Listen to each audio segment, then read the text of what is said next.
History is written in the light, but its deepest truths are often preserved in the shadows.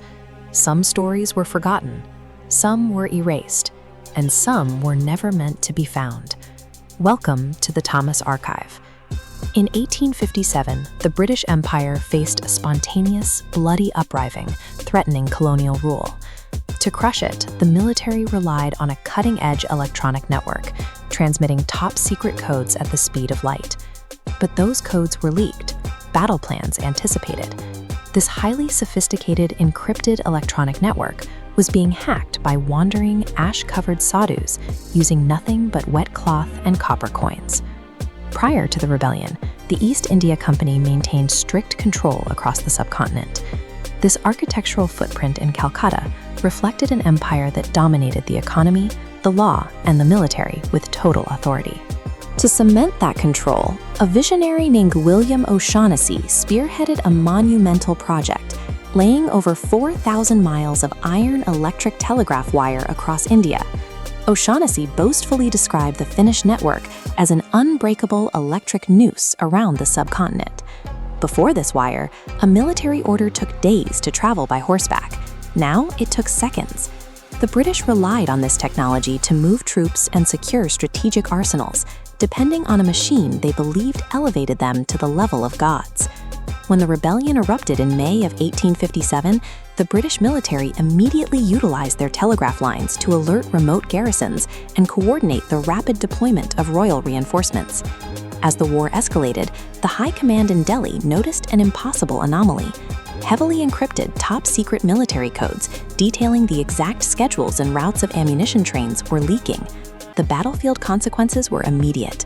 Rebel forces anticipated incoming troop movements. They adjusted their own positions and set up strategic ambushes hours before the British forces even reached their destinations. The unbreakable electric noose had a fatal flaw. By neutralizing the Empire's speed and coordination, this invisible hemorrhage of intelligence threatened the very survival of British rule. Faced with perfectly timed enemy ambushes, British military intelligence assumed that an interception of this complexity originated from within their secure brick telegraph stations. They enacted panicked internal countermeasures. They arrested their own telegraph operators. They tightened physical security at stations and began changing their complex encryption ciphers on a daily basis. Despite these extreme internal crackdowns, the intelligence leaks continued. The top-secret military codes were still being intercepted with absolute precision. The failure of these security measures forced the British to realize that the network was being hacked out in the wild, along the solitary stretches of the telegraph poles. This realization presented a technical mystery.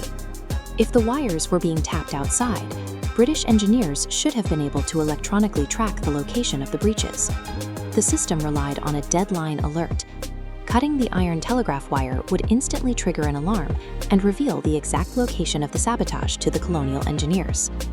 The rebels eventually engineered a brilliant workaround. Instead of cutting the wire, wandering Sadhus threw heavy cotton ropes soaked in salt water directly over the high-voltage lines.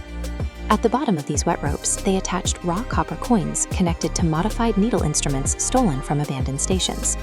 This is a modified British needle instrument. By grounding the electrical current through the wet cloth, the shadow operators read microscopic fluctuations in the electricity, allowing them to actively listen to the Morse code clicks traveling through the wire. This ingenious saltwater grounding loop entirely bypassed the Empire's electronic security. The resistance was silently siphoning data from Western high technology using the most basic of materials. Intercepting the raw electrical pulses was only the first step.